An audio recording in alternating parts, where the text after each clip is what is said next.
നമുക്ക് ഇന്നൊരു ഉണക്ക ചെമ്മീൻ ചമ്മന്തി ഉണ്ടാക്കിയാലോ. അപ്പോൾ ആദ്യം തന്നെ നമ്മൾ ചട്ടി ചൂടാക്കുക. എന്നിട്ട് ഉണക്കമുളക് ഒന്ന് ഒന്ന് നമുക്കൊന്ന് ചൂടാക്കിയെടുക്കാം കേട്ടോ. വെളിച്ചെണ്ണ ഒന്നും ചേർത്തിട്ടില്ല. അതിന് ശേഷം ചുവന്നുള്ളിയും ഇടാം കേട്ടോ. ചൂടാക്കി മാറ്റി വെച്ചിട്ടുണ്ട് കേട്ടോ. അത് വേണ്ട. അതിന് ശേഷം നമുക്ക് ഉള്ളി ഒന്ന് വഴറ്റാം. ഇതിപ്പോൾ ഇത് നോക്കിക്കേ, വെളിച്ചെണ്ണ ഒട്ടും ചേർത്തിട്ടില്ല കേട്ടോ. അത് ഓർമ്മയിൽ വേണം. കാരണം ഈ ചെമ്മീൻ ചമ്മന്തി ഞാൻ കൂടുതൽ കാലം ഇരിക്കാൻ വേണ്ടിയിട്ടാണ് ഉണ്ടാക്കണേ. അതുകൊണ്ടാണ് വെളിച്ചെണ്ണ ചേർക്കാത്തത് കേട്ടോ.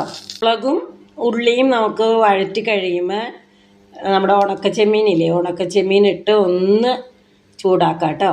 വറുത്ത് മാറ്റി വെച്ച ശേഷം ചിരകിയ തേങ്ങയില്ലേ, നമ്മൾ വറുത്തരയ്ക്കാൻ എടുക്കൂലേ, അതുപോലെ ചിരകിയ തേങ്ങ എടുക്കുക. പിന്നെ കുറച്ച് വാളംപുളി വേണം.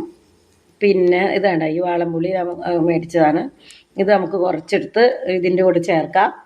പിന്നെ എന്താണ് വേണ്ടത്, വേപ്പില ഇത്തിരി നല്ലോണം ഇരുന്നോട്ടെ കേട്ടോ. വേപ്പിലയും ചേർത്തിട്ട് നമുക്കൊന്ന് ചൂടാക്കിയെടുക്കാം. ഇത് പ്രത്യേകം ശ്രദ്ധിക്കണം. ഈ എന്താ പറയണേ, ഭയങ്കരമായിട്ട് വറുത്ത് കളയരുത് തേങ്ങ. നമ്മൾ വറുത്തരയ്ക്കുന്ന കറികളുടെ പോലെ അത്രയും ബ്രൗൺ ആകണ്ട, എന്നാൽ ബ്രൗൺ ആകുകയും വേണം. അപ്പോൾ നമുക്കൊന്ന് പ്രത്യേകം ശ്രദ്ധിച്ച് നല്ലോണം ഇളക്കി എടുക്കാം കേട്ടോ. ഞാൻ വേപ്പില നല്ലോണം ചേർത്തിട്ടുണ്ട്, പുളി ചേർത്തിട്ടുണ്ട് കേട്ടോ. പിന്നെ തേങ്ങയുള്ളേ. ഇപ്പോൾ നമ്മൾ തേങ്ങ ഒരുവിധം വറുത്തിട്ടുണ്ട്.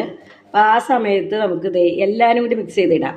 അതായത് ഉണക്ക ചെമ്മീൻ, ഉള്ളി, പിന്നെന്താ ഉണക്കമുളകും കൂടി കേട്ടോ. അപ്പോൾ പിന്നെ എന്തൊക്കെ ചേർത്തു, വാളംപുളി ചേർത്തിട്ടുണ്ട്, ഉപ്പിന് ചേർക്കണം, അതുപോലെ വേപ്പില നല്ലോണം ചേർത്തിട്ടുണ്ട്. അതുകൊണ്ടാണ് നല്ലൊരു മണം വരുന്നുണ്ട് കേട്ടോ ഇപ്പോൾ തന്നെ.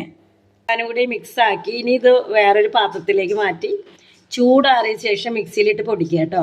ഉണക്ക ചെമ്മീൻ ചമ്മന്തിപ്പൊടി റെഡി ആയിട്ടുണ്ട്.